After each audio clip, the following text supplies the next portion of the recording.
C'était une jeune fille très belle de figure. Elle était vierge et aucun homme ne l'avait connue. Elle descendit à la source, remplit sa cruche et remonta.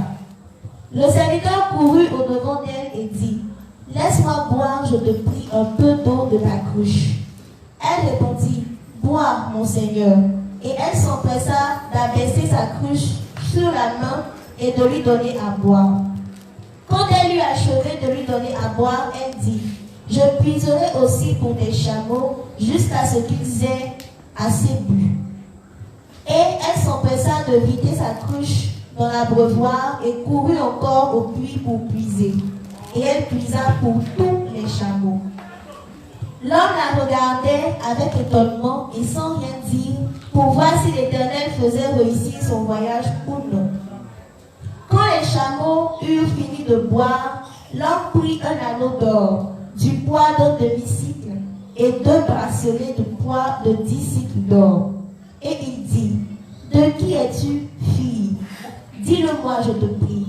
Y a-t-il dans la maison de ton père de la place pour passer la nuit? » Elle répondit, « Je suis fille de Bethuel, fils de Mika et de Nachor. » Elle lui dit encore, « Il y a chez nous de la paille et du fourrage en abondance, et aussi de la place pour passer la nuit. » Alors l'homme s'inclina et se prosterna devant l'Éternel en disant, « Béni soit l'Éternel, le Dieu de mon Seigneur Abraham, qui n'a pas renoncé à sa miséricorde et à sa fidélité envers mon Seigneur.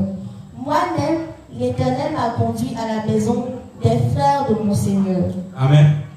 Donc, ici, on vient de remarquer quoi? C'est que le voyage du serviteur d'Abraham a été couronné de succès.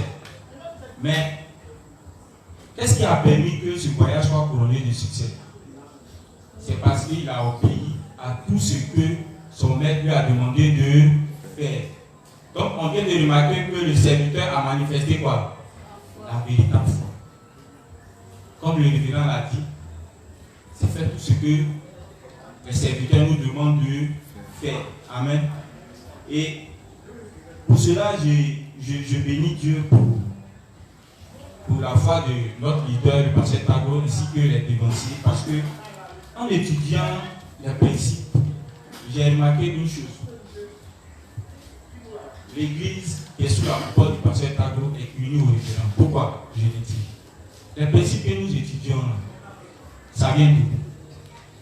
Ça vient des livres du révérend. La foi que les dévanciers nous communiquent à travers les principes, c'est la foi que vit le révérend.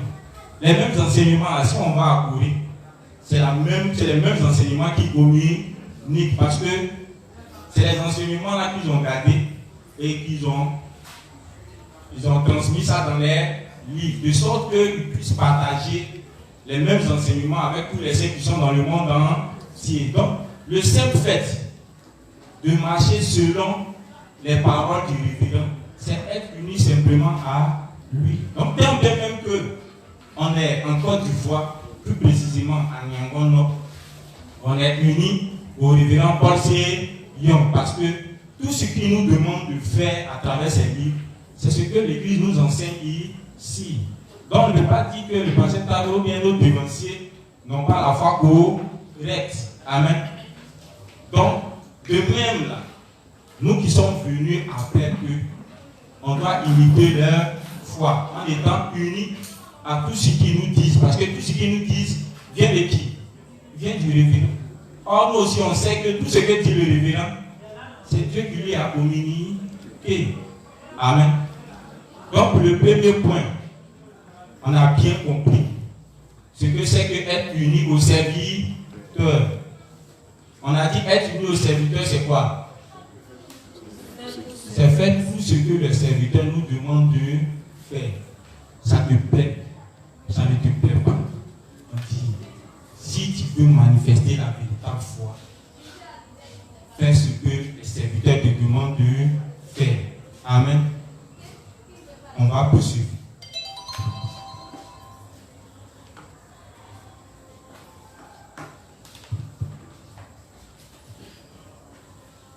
Donc le titre du premier principe, c'est ce qui inclut l'unité. On poursuit le livre 54, page 181, paragraphe 3. Je rappelle, ce qu'on recherche ici à travers les enseignements, c'est ce qu'il faut faire pour manifester la véritable foi. Donc, c'est les éléments, tous ces éléments qui ressortent à travers chaque principe qu'on va combiner pour pouvoir manifester la véritable foi. Et on retient une chose, c'est que tous ceux qui vont manifester la véritable foi à travers ces enseignements, ils seront bénis corps, âme et esprit. Quelles que soient les situations par lesquelles ce monde va passer, en tout cas, ils vont résister. Amen. Même s'il y a la famine, ils auront de quoi à manger. Amen. Parce que c'est comme s'ils étaient sous la couverture du Tout-Puissant, étant ses serviteurs, ils obéissent à tout ce que l'Éternel nous dit de faire. Amen. Livre 54, page 181, paragraphe 3. Le titre, c'est s'unir aux serviteurs de Dieu, c'est s'unir à Dieu.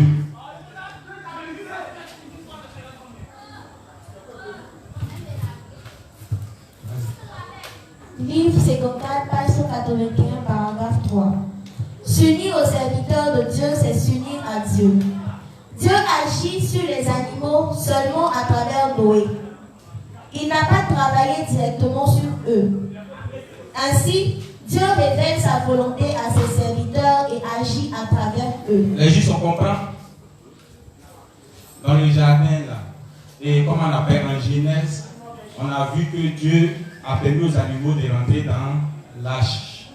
Mais ce n'est pas Dieu lui-même qui allait directement vers les animaux pour leur dire, entrez. Il y a le déluge qui va venir. Amen.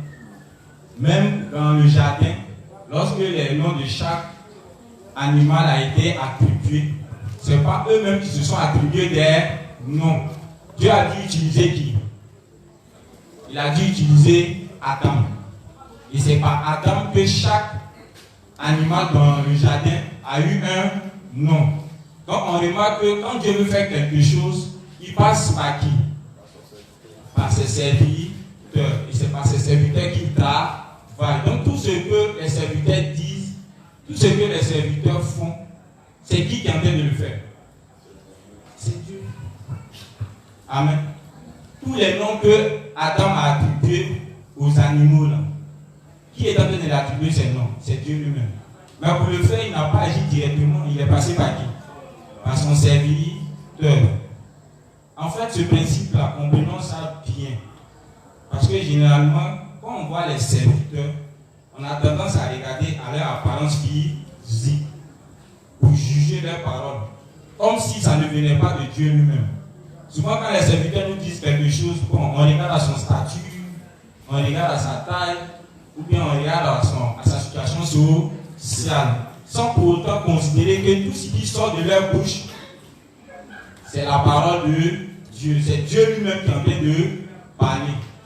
Dieu ne vient pas parler directement à chacun de nous. Ou bien depuis qu'on est ici, là, Dieu a déjà parlé à chacun de nous. C'est toujours dans l'église qu'au travers des dénonciés, on entend la parole de Dieu. On arrive à connaître les volontés de Dieu. Donc c'est ce que le révérend nous dit ici.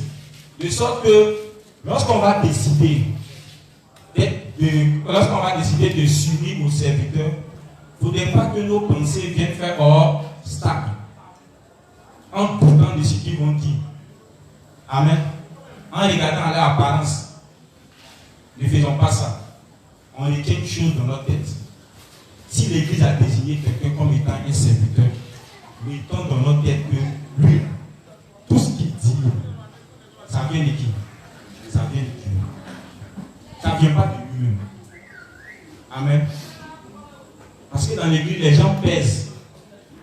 Tantôt, c'est les paroles des inspecteurs seulement qu'on considère. Donc, les ouvriers ou bien les pasteurs en formation, voire même les chefs de groupe des différentes directions dans l'église, souvent on néglige. Pourquoi? Parce que dans notre tête, on ne les considère pas comme étant des serviteurs.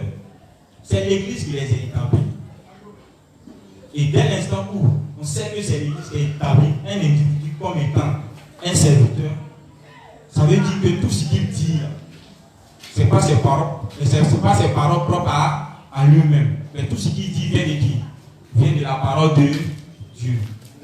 Donc si on veut entendre la parole de Dieu, ce n'est pas dans les visions, ce n'est pas dans les songes, c'est à travers l'appui des serviteurs. Amen. Donc pour que Dieu travaille dans la vie de chacun, il va utiliser un seul moyen, un seul canal. C'est ses serviteurs. Amen. Continue.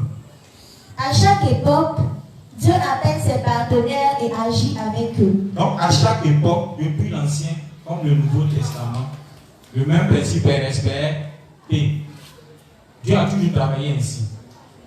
Amen. Il suscite toujours des serviteurs par qui il parle. Amen. Continue.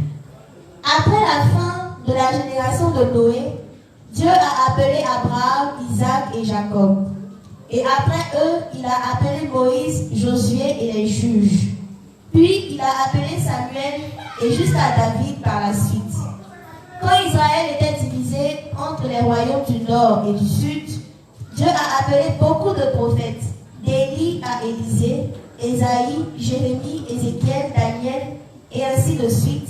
Et il a parlé à travers eux et travaillé avec eux. Merci. Donc on retient ça. C'est que Dieu travaille toujours à travers ses serviteurs et c'est pas eux qui parlent. Dieu ne parle pas à tout le monde. C'est un principe qui nous a rappelé à travers l'histoire de la rébellion de Corée et les 253 chefs. C'est ça, non? Voilà. C'était aussi des chefs établis sur des armes. Mais il y avait à la tête qui? Il y avait Moïse et il y avait qui? Moïse et Aaron que Dieu avait établi. Donc, dans les règles que Dieu a établies, c'est qu'il devait parler d'abord à son serviteur qui est Moïse. Moïse, en retour, devait communiquer les volontés de Dieu à Aaron et aussi aux autres chefs. Mais il est arrivé un moment où les gars pensaient que Dieu, là, c'est pas un Dieu d'autre. Amen. Ils ont commencé à se révéler en disant, ah, mais Abraham, tu te prends pour qui? Et Moïse, pardon, tu te prends pour qui? On a l'impression que c'est à toi ce que Dieu parle. Ici, on a tous le Saint-Esprit. On a tous les livres. Ce n'est pas des livres 1 au livre 66. Nous tous sommes en livre. Peut-être même on s'étale là même là. Les serviteurs qui sont établis n'ont pas encore lu du livre 1 au livre 10. Donc on lui a lu du livre 1 au livre peut-être 60. Il s'est dit qu'il est au-dessus des serviteurs. Dieu ne regarde pas à ça. Si tu veux, il faut lire du livre 1 au livre 66. Pendant que son serviteur est du livre 1 au livre 60. Ça ne te donne pas l'autorité d'être un serviteur. Ça ne veut pas dire que Dieu parle forcément par toi. Non. Donc on a remarqué que Corée s'est rébellé avec 250 chefs. En s'auto-proclamant serviteurs, en s'auto-proclamant des personnes qui sont à la tête. Donc ils ont commencé à lutter l'autorité de Moïse, le serviteur de Dieu par qui Dieu travaille. Mais quand on lit l'histoire, on a remarqué que Dieu a rétabli l'ordre. Qu'est-ce qui s'est passé par la suite? Dieu a montré qu'il ne parlait pas avec tous. La preuve en est, tous ceux qui se sont rébellés ont été détruits. Ils ont pensé que, bon, en dehors de Moïse, Dieu pouvait travailler directement avec eux. Mais je crois bien dans Deutéronome, dans un texte, il est dit quoi? Pour les autres personnes, Dieu parle par des songes et des visions, mais à son serviteur, il dit c'est bouche à bouche. C'est Deutéronome, non? Voilà. Il parle bouche à bouche. Vous imaginez si Dieu n'avait pas établi un tel ordre dans l'église? Notre assemblée allait ressembler à l'église de Corinthe, où il y a près de 1000 serviteurs autoproclamés. Et quand c'est comme ça, ça empêche Dieu de travailler. On remarque que la foi des saints de Corinthe n'ont pas pu manifester la foi correcte. Chacun prend sa direction. Chacun suit ce que ses pensées lui disent de faire. Chacun pense comprendre les Écritures et sur sa direction. Dieu ne travaille pas ici. Amen. Donc on retient une chose.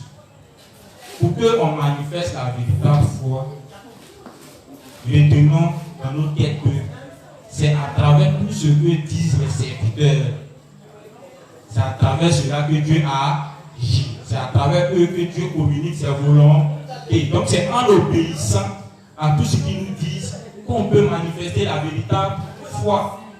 Mais si on ne met pas en pratique ce que les serviteurs nous disent de faire, tant bien même que on sera zélé pour l'œuvre de Dieu, on va manquer de manifester la véritable foi et on ne sera pas béni. Au contraire même là, on sera détruit. On risque même de quitter l'église. Et c'est parce que beaucoup parmi nous n'ont pas pu comprendre cela qu'ils ont fini par quitter l'église. Ils ont fini par se rébeller.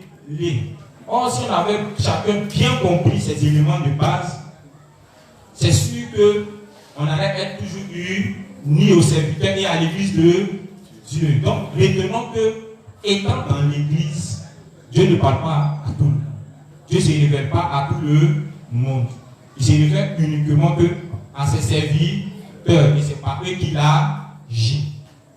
Donc, s'unir à eux, obéir à tout ce qu'ils nous disent, c'est faire quoi? C'est s'unir à Dieu lui-même. Parce que tout ce qu'ils disent, c'est les paroles de Dieu. Amen. C'est fini. Merci. Donc ici, on retient quoi? Au deuxième point. C'est juste.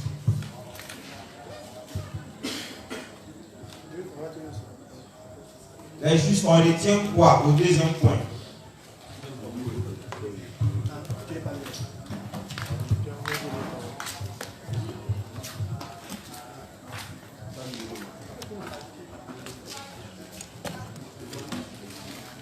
Ne pas me précipiter pour avancer sans qu'on ait bien compris. Même s'il y a des difficultés pour parler, mais au moins il sait que tu comprenez. Ok. Parce qu'à la fin, c'est ce que vous allez étudier. C'est ce qui est le plus important. Sinon, mais la cure et autres là. Si c'est à ça que vous regardez pour douter, bon, chacun recevra sa bénédiction. Bonsoir les justes. Bien qu'étant venu en retard, ce que j'ai retenu de votre exposé, c'est l'obéissance et la manifestation de la véritable foi. On a vu que les deux choses sont liées. Et que manifester la véritable foi, la vraie foi, c'est d'être uni à l'Église. Et être uni à l'Église, c'est de faire tout ce que les serviteurs nous demandent. J'ai aussi retenu que les préjugés peuvent être un obstacle à notre bénédiction, tant spirituelle que matérielle, à tous les niveaux. Préjugés par rapport à l'opinion que nous nous faisons des personnes qui sont établies dans l'Église, en privilégiant par exemple d'écouter tel groupe de serviteurs, par exemple les inspecteurs, et puis peut-être sous-estimer ou bien négliger la parole qui sort de la bouche des autres ouvriers, comme les pasteurs en formation ou d'autres chefs de groupe qui sont établis sur l'Église. Bon, par là, j'ai retenu qu'il ne faudrait pas regarder à la personne du serviteur qui est en face de nous. Même si quelque part il y a la familiarité, il peut être notre parent, il peut être un proche, il peut être une personne avec qui nous partageons le quotidien. Mais le plus important, c'est de regarder au fait qu'il a été établi par l'Église, donc par Dieu, et puis de prendre en considération d'appliquer ce qui sort de sa bouche parce que cela ne vient pas de lui-même. Bon, on a été aussi édifié par l'exemple d'Abraham et de son serviteur. C'est un passage qui a déjà été évoqué dans certaines des prédications. Et aujourd'hui, avec la profondeur avec laquelle le prédicateur, je veux dire, a expliqué les choses, on a vu encore que le serviteur a surtout réussi sa mission parce que sa prière même était dans les volontés de son maître. Son maître obéissait à Dieu et lui, il obéissait en tant que serviteur à son maître. Donc, même en priant, sa prière était dans les principes n'est pas sorti du cadre de ce que son serviteur lui a demandé, à partir des volontés de Dieu que le maître lui-même applique. Donc, j'ai retenu par là que si nous voulons être bénis à tous égards, c'est d'appliquer, de considérer d'abord, d'identifier nos leaders, nos dévanciers, d'appliquer ce qu'ils nous disent et puis de ne pas tenir compte à leur personne, leur statut social et autres. Donc, c'est un peu ça. Amen.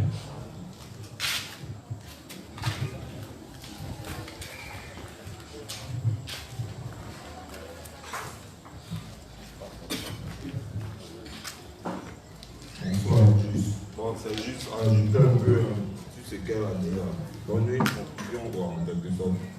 Donc, comme l'a dit le titre là, s'unir au serviteur de Dieu, c'est s'unir à Dieu lui-même. Et c'est été illustré à travers certains versets. Voilà, c'est un peu ça, c'était ma contribution. Je dis merci.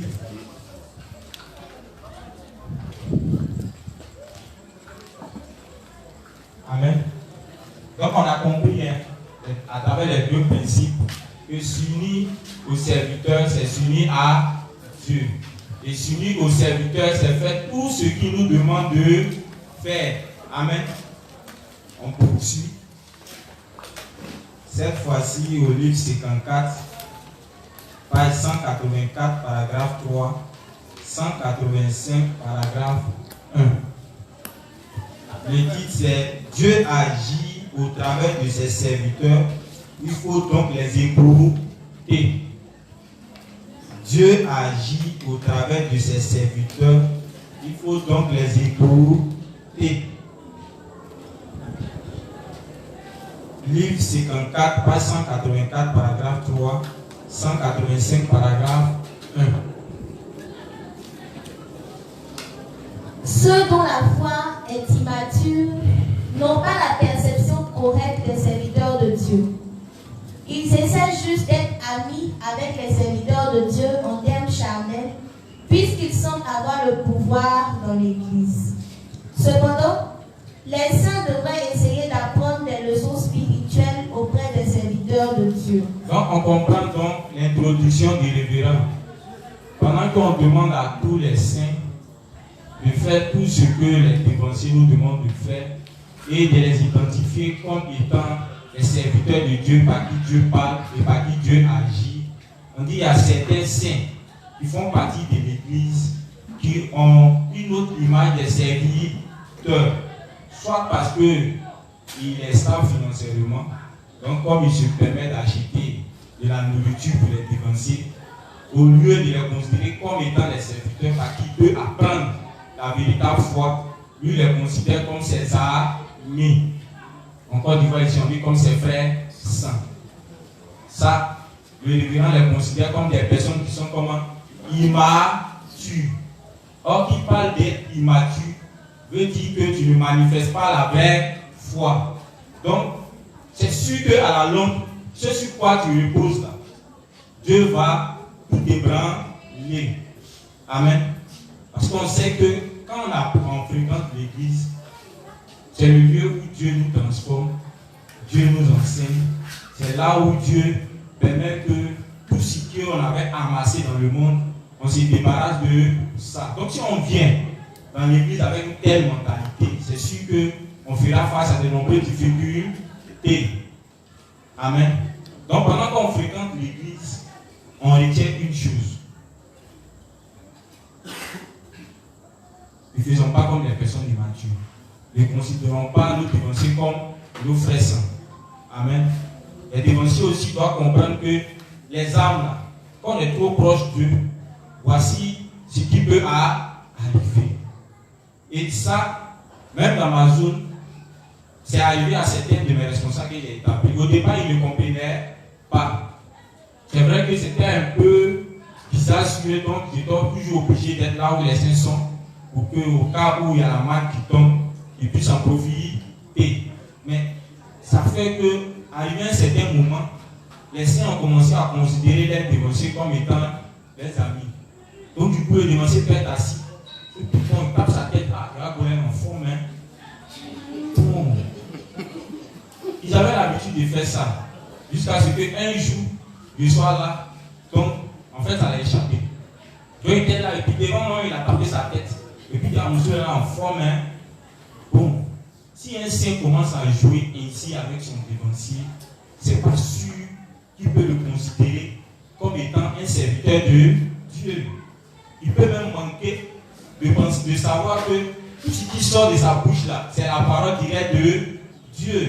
Il peut manquer même d'appliquer tout ce que le dévancier lui dit de faire. Parce que bon, il y a amusement entre vous. Certes, peut-être les dévanciers se sont l'habitude de dire ces genres de propos parce que on est aussi animé de faire blesse. Voilà pourquoi dans le tabernacle, on dit lorsque les sacrificateurs transportaient l'âge, il y avait toujours une distance. De combien de kilomètres? 1 kilomètre. Pourquoi? Parce que les dévanciers ont des faiblesses. C'est pour ne pas que les personnes immatures regardant à ça puissent ne pas considérer les paroles qui sortent de leur bouche comme étant la parole de Dieu. Voilà pourquoi Dieu permettait qu'il y ait une distance. Dans les amitiés trop intimes avec les nouveaux-nés, on doit commencer à éviter. Finalement, il a fini par me dire, ah, je comprends pourquoi quand tu finis ton enseignement, en même temps tu es parti. On a vécu ça ici. Donc, j'ai appris de mes dévanciers. Et c'est pas quand je vais aller de l'autre côté, je ne vais pas appliquer. Amen. Donc, les dévanciers ne devaient pas considérer les serviteurs comme leurs amis. Amen. Pas et juste parce que, bon, ils sont assis financièrement ou bien parce qu'il est trop intelligent. Parce qu'il y a certains saints qui se disent ça. Comme il a fait des grandes écoles, des grandes études, donc lui étant venu dans l'église, normalement, non seulement personne ne doit enseigner, mais s'il doit marcher avec quelqu'un, c'est les personnes qui sont grandes dans la foi.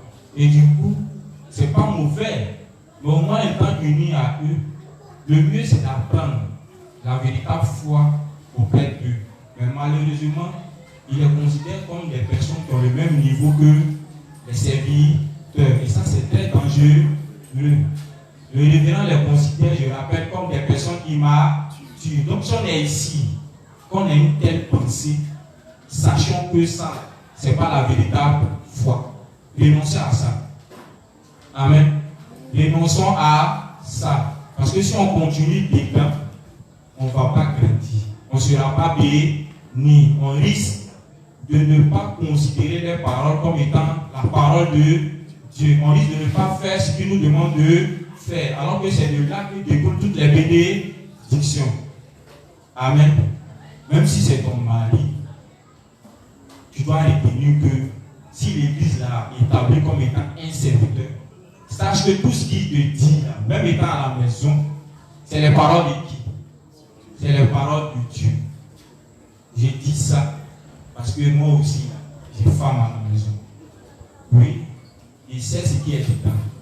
Parce que généralement, c'est qu'on a à l'église, qu'on a la chair, qu'on parle, c'est là qu'elle accorde un peu plus de considération à ce qu'on dit. Mais dès qu'on rentre à la maison, c'est autre chose. Or, les paroles ne changent pas. Même étant à la maison, les serviteurs mènent leur vie de foi sur la base des principes. Est-ce qu'on sait? Même dans le mariage, c'est ce que les principes nous demandent de faire. C'est ce que les dévanciers font dans leur foyer. Donc, même s'il te dit quelque chose, ce que tu dois retenir, c'est que lui, là, c'est un serviteur. Et que tout ce qui sort de sa bouche, c'est les paroles de Dieu. C'est en cela que, comme Sarah, tu pourras appeler ton mari mon Seigneur. Parce qu'elle atteint ce niveau de compréhension de ce que c'est qu'un serviteur. Elle savait que tout ce qui sortait de la bouche d'Abraham, c'était les paroles de Dieu. Mais malheureusement, toutes les femmes n'ont pas compris ça. Amen. Poursuis la sœur. Cependant, les saints devraient essayer d'apprendre des leçons spirituelles auprès des serviteurs de Dieu. Si vous voulez entendre la parole de Dieu, vous devez écouter la parole qui sort des lèvres de ses serviteurs, car c'est la voix de Dieu même. Donc, si on veut entendre la parole de Dieu, le révérend dit qu'est-ce qu'on doit faire? On doit écouter les paroles qui sortent de la bouche des serviteurs. parce que c'est la voix de Dieu lui-même. C'est les paroles de Dieu lui-même. Amen. On avait dit déjà des principes précédents où il disait que c'est à travers la bouche de ses serviteurs qui parlent. Amen. Donc on retient ça. Ne nous considérons pas et ne nous comportons pas comme des justes immatures en considérant nos dévanciers comme nos amis, comme des personnes à qui on ne doit pas trop apporter de considération à cause de leur situation sociale. C'est pas bon. Amen. Ce n'est pas bon. Si on pense ainsi, on ne va pas manifester la véritable foi. Je rappelle, ce qu'on recherche, c'est que chacun ici, au sorti de la fin des 5 combinaisons, c'est qu'on commence à manifester la véritable foi. Parce que derrière ça, il y a de grandes bénédictions. Comme on va poursuivre, vous allez remarquer que, en obéissant à ce que les serviteurs nous disent de faire, c'est là qu'on peut atteindre la plénitude du Saint-Esprit. C'est là même qu'on peut garder notre foi jusqu'à la fin, jusqu'au retour de Christ. Si on obéit à tout ce qu'il nous demande de faire, le révérend dit que même l'Antichrist là, il ne pourra pas nous anéantir. Donc c'est très important, sachant qu'on est en train de tendre vers la fin de ce monde. Amen. On a compris. Ok. Une fois que vous entendez la parole de Dieu concrète à travers ses serviteurs, vous pouvez réaliser comment Dieu vous dirige. Amen. Dieu vous parle-t-il directement? Non. C'est à ses serviteurs que Dieu parle et c'est à travers ses serviteurs que Dieu agit. Donc c'est à travers les serviteurs que Dieu parle et c'est à travers eux qu'il fait quoi? Qu'il agit. Dieu n'agit pas par autre moyen. Donc, en fréquentant l'église, on garde ça en tête.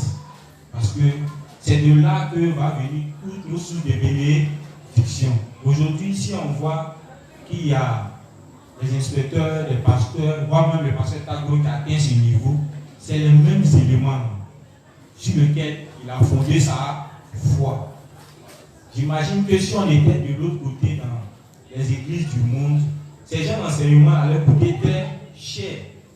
Malgré que c'est des mensonges qu'ils racontent, malgré ça, c'est très coûteux. Mais ici, l'église nous donne ça gratuitement. Malgré que c'est riche de bénédictions. Amen. On continue là juste. Okay. Livre 55, page 237, paragraphe 2.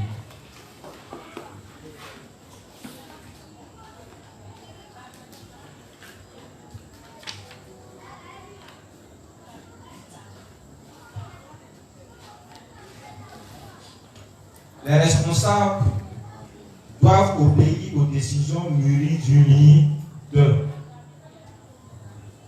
Les responsables doivent obéir aux décisions mûries du leader. Livre 55, page 237, paragraphe 2. Vous devriez aussi faire ce que l'on vous dit de faire au lieu d'insister sur vos propres pensées. Quand je prends une décision, je réfléchis pendant plusieurs jours. Si quelqu'un change en une minute ce qui m'a pris plusieurs jours de délibération pour me décider, je dis à cette personne, pourquoi ne décides-tu pas tout seul? Ne suis-je pas à la tête de cette assemblée? Même si je ne suis pas si intelligent, tu dois faire comme je l'ai décidé. Heureusement, l'évangéliste Jacques n'a pas objecté à ma décision et la couverture a été imprimée très belle par conséquent. Cela s'est accompli par l'unité et la couverture a été bien accueillie par nos lecteurs. Même s'il semblait que la couleur du texte était la même que le design originel, une petite différence pouvait se développer en une grande différence. La couleur pouvait changer progressivement au fil des différentes réimpressions et donc il était important d'avoir la bonne couleur dès le tout commencement. Merci. Donc ici on retient à travers ce principe que ce qu'on est en train d'enseigner ne concerne pas uniquement que les les laïcs. Donc même les serviteurs aussi, ils ont à leur tête un devancier en qui ils doivent obéir à toutes les décisions qu'ils prennent dans l'église. Amen. Donc ça ne concerne pas uniquement que les laïcs. Tous les serviteurs qui fréquentent l'église de Dieu doivent appliquer ce principe. C'est important parce que beaucoup ont été élevés comme serviteurs ou bien ouvriers, ont manqué de comprendre ce principe. Donc du coup, là, jusqu'au jour d'aujourd'hui, leur foi vacille. Ils ont décidé de se mettre dans leur coin, voulant travailler selon leur propre direction, alors que il y a le pasteur Tado qui a pris la peine de réfléchir sur comment l'église doit mener sa vie de foi.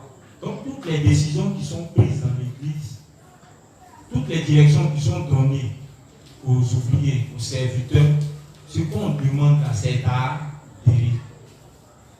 Amen. C'est d'adhérer.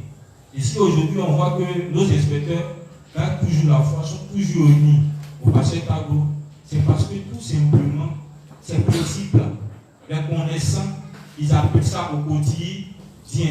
Voilà pourquoi l'œuvre avance. Aujourd'hui, étant sous la coupole du pasteur Tago, on remarque que beaucoup d'églises sont nées. Mais c'est parti de quoi?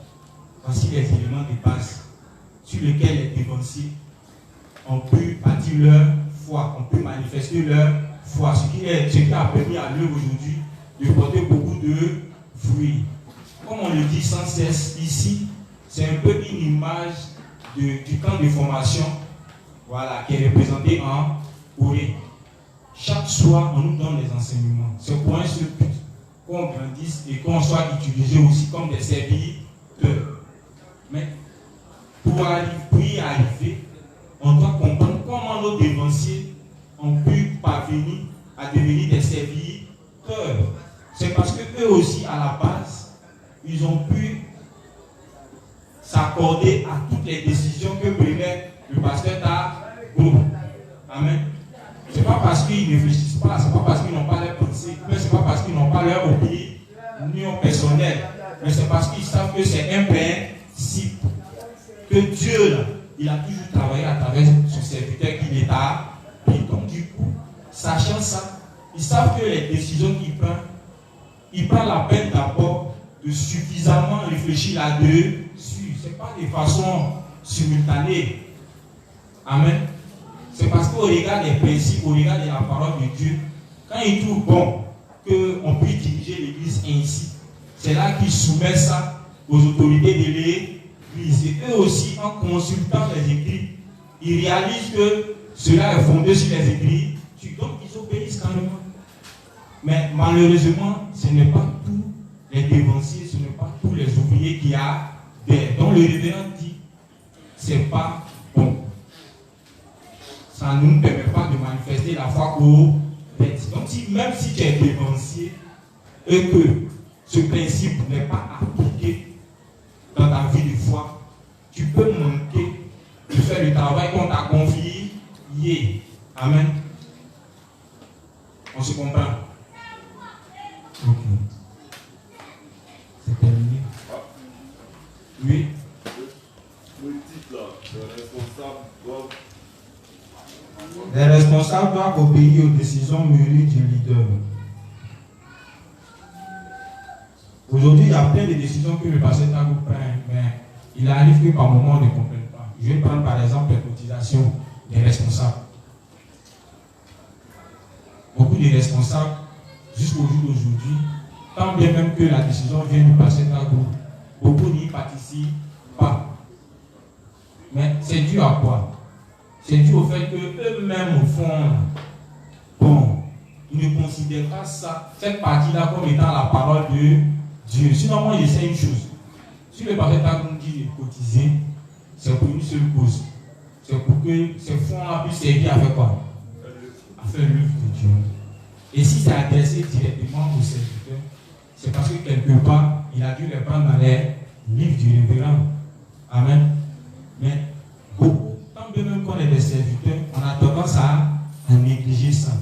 Or, Lorsque simplement tu acceptes dans ton cœur cette direction, tu acceptes dans ton cœur cette décision et que tu pries dans le sens que toi aussi tu apportes ta participation, comme c'est dit, Dieu permet que tu reçoives des bénédictions financières. Et je sais que beaucoup de nos dévanciers ici peuvent rendre ce témoignage. Moi-même, je suis l'un des premiers. Oui. Même si au départ, c'était un peu difficile, mais puisque dans le cœur, on souhaite faire ce que le pasteur Tago nous demande de faire, parce qu'on sait que derrière cette décision, c'est l'œuvre de Dieu qui est visée. Lorsque on prie sans cesse et que Dieu, voyant nos cœurs, veut obéir à la décision du leader, ça nous permet de recevoir toutes les bénédictions financières dont on souhaite. Amen. Et donc, les dépensiers doivent ne pas négliger ces décisions. Amen. C'est pareil même pour les informations qu'on communique dans les différentes zones. Les informations sont à deux volets. Il y a le volet où on rappelle les principes. Il y a le volet aussi où on rappelle les informations directes. Mais avant que le pasteur Tago n'établisse ça, c'est parti de quelque part. Vu que l'Église même a dû traverser des situations, c'est ce qui a fait que l'Église a décidé d'instaurer les mêmes informations dans toutes les zones. Donc en temps normal, chaque zone doit faire le copier-coller des informations qui sont communiquées à l'Église mère. Parce que pour que ces informations-là soient instaurées dans l'Église de Dieu, les dévanciers, y compris le pasteur Tago, a pris la peine de suffisamment étudier la situation. Amen.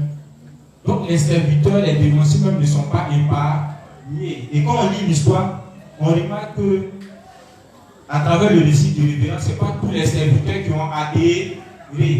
Il a cité le nom d'un serviteur. C'était qui? L'évangéliste Young. Le révérend a apprécié cela. Parce qu'il a dit, pour pouvoir prendre cette décision, ça a dû lui prendre beaucoup de temps de réflexion. Mais après ça, il remarque que beaucoup rejettent sa décision. Mais simplement parce que d'autres serviteurs ont pu adhérer. On remarque à la fin, l'ouvrage qu'il voulait publier a pu sortir. Et c'est le travail d'unité en fait. C'est le travail d'unité. Amen. En le faisant, même quand on est serviteur, c'est être uni aussi au leader. Amen. C'est manifester la véritable foi. Donc, c'est bon que le révérend ait mentionné ça pour ne pas que les saints se disent que bon, dans l'église, ça nous seulement on nous demande d'obéir aux instructions des serviteurs, sans oubliant que les serviteurs aussi ont ce devoir-là de aussi obéir aux décisions des dévanciers qui sont à leur tête. Donc il n'y a pas que nous seulement, même nos dévanciers appliquent le même principe. Et si ce n'est pas fait, il y a aussi des conséquences. Amen. On va poursuivre.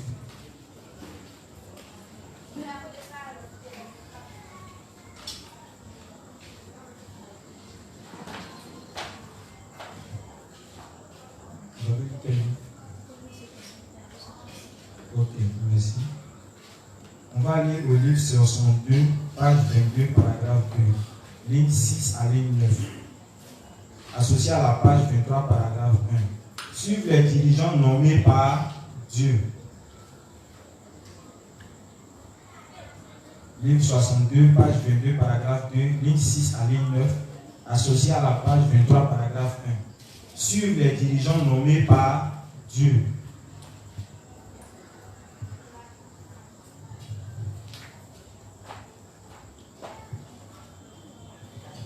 Certains saints, bien qu'ils fassent confiance à la justice du Seigneur et qu'ils veuillent la suivre, ont du mal à y parvenir parce que leur avenir semble incertain pour eux.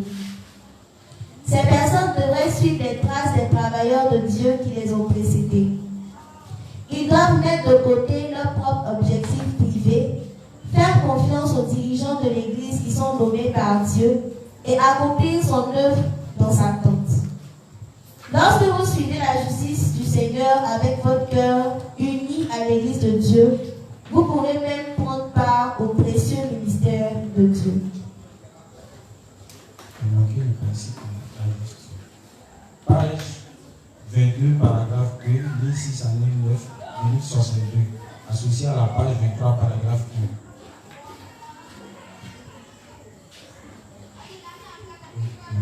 Ici.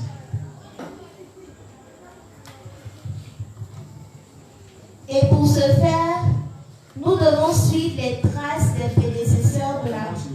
D'accord.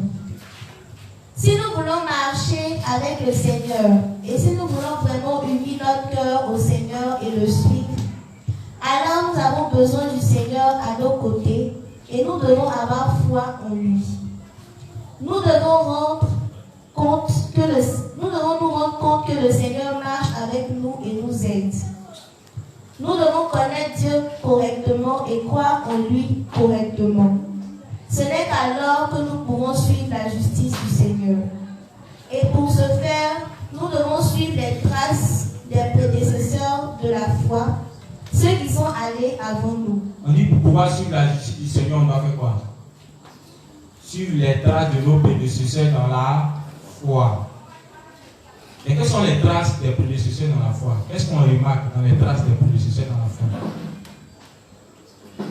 On remarque une chose simple. C'est des gens qui ont été obéissants aux dirigeants, étaient établis à leur tête. C'est parce qu'ils ont obéi qu'ils ont pu mener leur vie de foi jusqu'à aujourd'hui. Donc si nous voulons mener notre vie de foi, c'est simple. Regardons comment les dévanciers ont fait pour que jusqu'au jour d'aujourd'hui, ils maintiennent toujours leur foi en la justice de Dieu, voire même être bénis comme ami et esprit. Les traces là, c'est pas compliqué. Oui, c'est parce qu'ils étaient unis au serviteur. Amen. On a vu les éléments qui faisaient partie des fondements de leur foi, qui les ont permis de manifester la foi véritable. C'est ces éléments-là qu'on est en train de voir point par point. C'est vrai que les récits se ressemblent, mais c'est bon de répéter ainsi pour que ça reste gravé dans notre esprit. Amen. Continue. Et pour ce faire, nous devons suivre les traces des prédécesseurs de la foi, ceux qui sont allés avant nous. Ce n'est que lorsque nous faisons cela que nous pouvons prêcher l'évangile de l'eau et de l'esprit à tous ceux qui n'ont toujours pas reçu la rémission des péchés. Donc si on veut prêcher l'évangile de l'eau et de l'esprit, le révérend nous demande de suivre les traces de nos prédécesseurs. Ce n'est pas compliqué. Quand on est de nouveau, l'Église nous donne par moment des instructions. Mais ces instructions-là, ça fait partie des fondements de la foi des prédécesseurs qu'aujourd'hui on suit. Amen. Dans l'Église, il y a des différents programmes qui sont établis, comme par exemple les mercredis intercession. Mais l'intercession, ce n'est pas fait pour vous seulement. C'est comme ça les dévanciers ont mené leur vie de foi jusqu'au jour d'aujourd'hui. Donc si on veut suivre les traces, qu'est-ce qu'on doit faire? C'est de participer au temps de prière. En faisant ainsi, on est en train de faire quoi? On est en train de suivre les traces de nos prédécesseurs. Le révérend dit à la fin que c'est en cela qu'on pourra faire quoi? Diffuser l'évangile. Un saint qui n'est pas venu aux réunions de prière, ce n'est pas celui qui pourra diffuser l'évangile. Comme on le dit, si ton travail t'occupe, tu peux être là-bas et puis prier en union avec l'église de Dieu. Parce que même pour faire l'œuvre de Dieu, ça demande de la prière. Mais toi, tu pries comment? Après être né de nouveau. Alors que tu ne veux pas participer. On dit c'est comme ça les dévanciers ont fait. Et puis aujourd'hui, là, tu as pu atterrir l'église de Dieu. Tu as pu avoir la rémission de tes péchés. Donc, si toi aussi tu veux en retour sauver les âmes, c'est simple. Si l'église te dit, sois une réunion de prière, ce que tu dois faire, c'est quoi? C'est participer. Parce qu'en participant, tu vas apprendre aussi comment prier. Parce que quand on est de nouveau, généralement, on sait tous ici qu'on ne sait pas comment prier. On avait nos manières de prier quand on était dans le monde. Mais quand on devient juste, on ne sait pas comment prier. Mais comment on parvient à prier? C'est en voyant comment nos dévanciers prient. C'est en s'accaparant les sujets de prière de l'Église. Parce que généralement, même les sujets de prière qu'on veut formuler, on ne sait pas quoi dire. Au lieu de t'imaginer les sujets de prière, mon frère, prends la fiche de prière et puis tu pries en fonction de la direction qui a été donnée par l'Église de Dieu. On dit c'est ainsi que tu pourras faire l'œuvre de Dieu. Ce n'est pas compliqué. Jusqu'à ce que, grandissant, tu peux maintenant mûrir des sujets spirituels. Sinon, au départ, ça ne vient pas comme ça. Pareil pour l'évangélisation. Les dévanciers ne sont pas levés un matin, après un de nouveau, et puis ils ont commencé à évangéliser. Ils ont dû mettre un temps pour se faire former. Mais c'est à travers les programmes établis par l'Église. C'est en venant au sein d'évangélisation. Nous autres, là, c'est comme ça qu'on a appris à évangéliser. Au départ, quand on est né de nouveau, on ne savait pas évangéliser. On avait des carnets dans lesquels était mentionné l'évangile. Et c'est avec ça, n'ayant pas la connaissance de l'art d'évangéliser, on était prêt à aller sur le terrain. Dieu merci, il y a eu l'inspecteur chef à qui on a soumis ça. Et puis il nous a rappelé que c'était un danger. Tu te rappelles, non, David? On avait un carnet rouge comme ça. On s'apprêtait à aller évangéliser en regardant dedans. Et puis en évangélisant.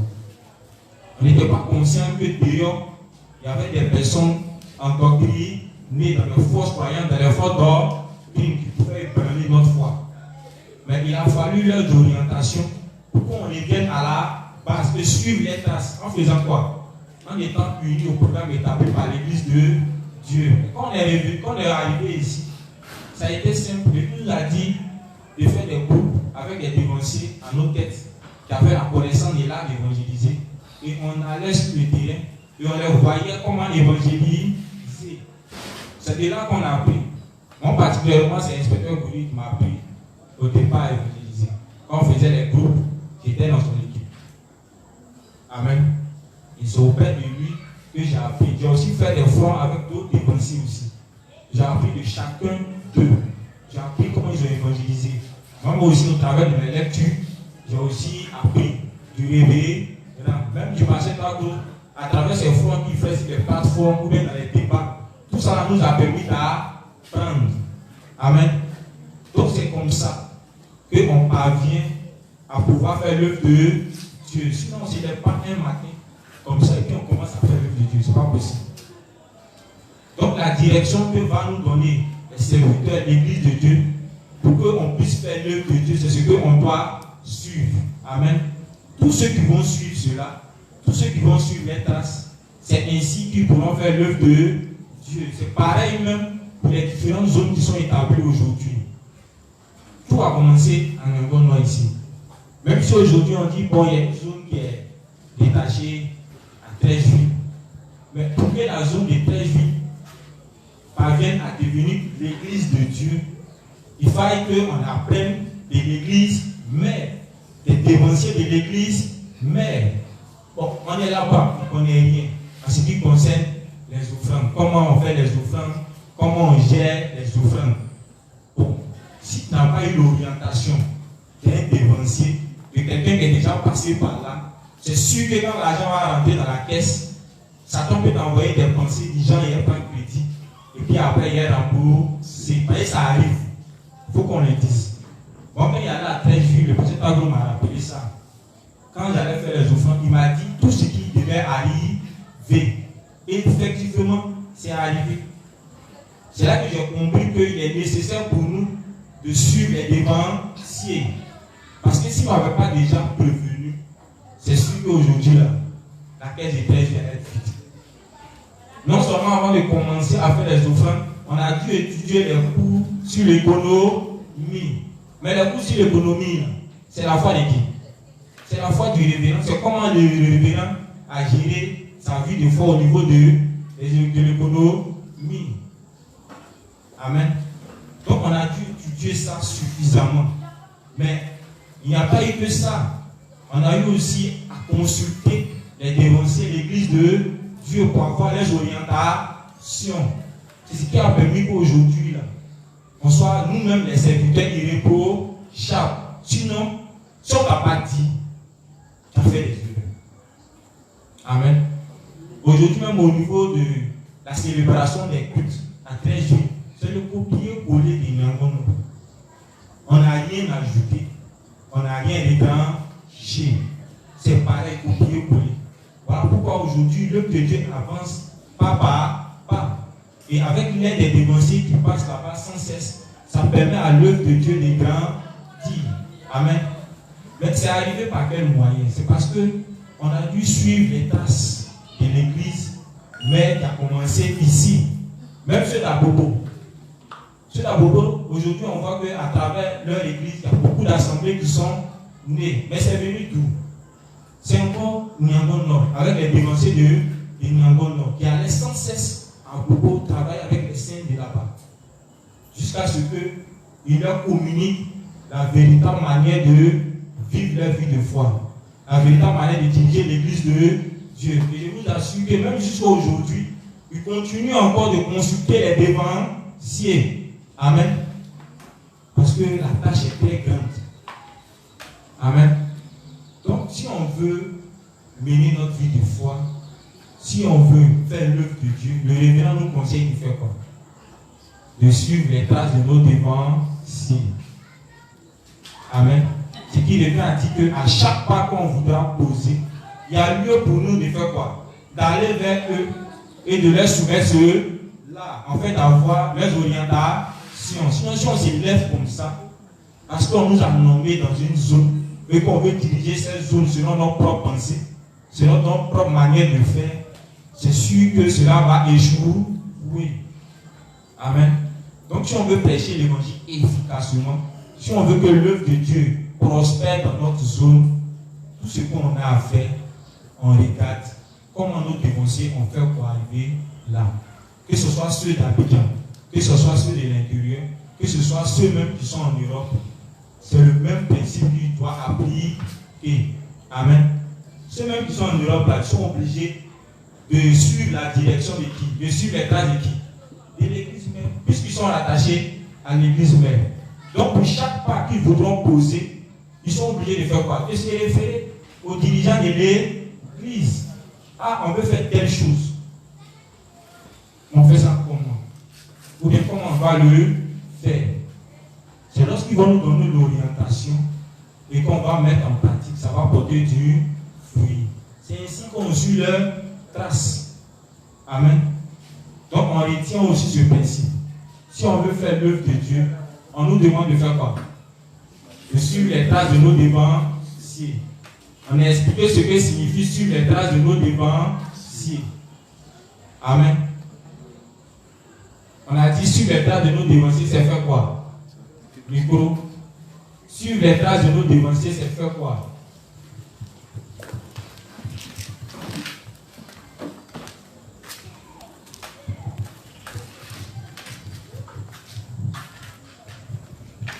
Bonsoir à tous les saints.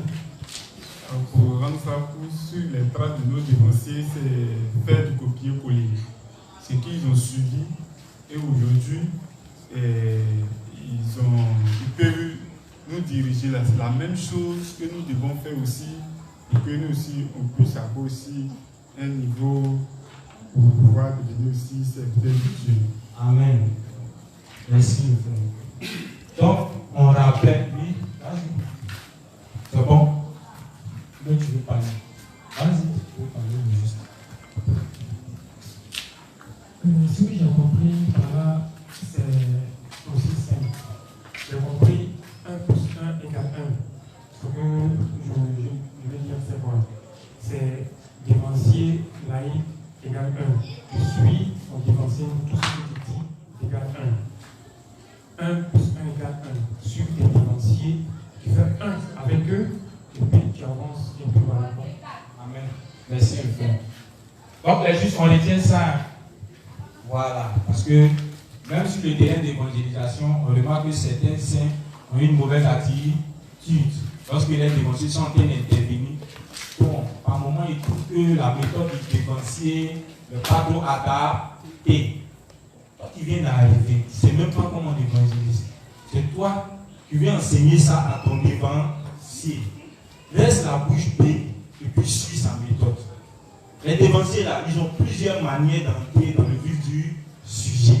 Parce qu'ils arrivent après avoir sondé, même quand ils doivent passer par là, souvent ils prennent il faut grand tout. Parce qu'ils veulent atteindre un objectif. Maintenant on dit, toi tu es là pour apprendre. Je ne sais pas si c'est parce qu'ils ne le considèrent pas comme étant son dévancier qu'il réagit ainsi. Mais je pense que ça doit être le cas. C'est parce qu'ils pensent que lui et son dévancier, là, ils ont le même niveau. Sinon, pour quelqu'un qui se reconnaît comme étant un apprenant, quand il vient, il a la bouche B. En d'autres temps même, là, quand nos dévanciers nous donnent la parole, franchement, on est C. Ça fait que même là, quand on va sur le front, on se met derrière. Il ne veut pas que nos dévanciers nous donnent la parole. Amen. Donc, on retient ceci. Dans le premier point, on a dit quoi? Puisque le thème parle de la nécessité de s'unir à l'église et aux serviteurs. Le premier point qu'on a touché, c'est être uni aux serviteurs. On a dit être uni aux serviteurs, c'est faire quoi? C'est faire tout ce qu'il nous demande de faire. En le faisant ainsi, on va manifester la véritable foi qui va engendrer des bénédictions. Amen. On va porter, on sera rempli du Saint-Esprit. Amen. On a dit quoi encore? On dit s'unir aux serviteurs de Dieu, c'est s'unir à qui? C'est s'unir à Dieu lui-même. Or, on a dit que s'unir aux serviteurs, c'est faire tout ce qu'il nous demande de faire. Donc, pendant qu'on est unis à eux, c'est comme si on est unis directement à qui? À Dieu. On a rappelé aussi que Dieu ne travaille pas. Il ne parle pas ou il ne travaille pas à tout le monde. Il travaille à travers qui? Il travaille à travers ses serviteurs. Et puis, c'est par eux qui parlent. Donc, si on veut entendre la parole de Dieu, c'est à travers les paroles de qui? De ses serviteurs. Si on comprend ça ainsi, c'est sûr que tout ce que les dévanciers vont nous dire, on ne va pas prendre ça en mal. Même si ça nous blesse. Même si ça fouette notre cœur. Même si ça ne colle pas avec nos propres pensées.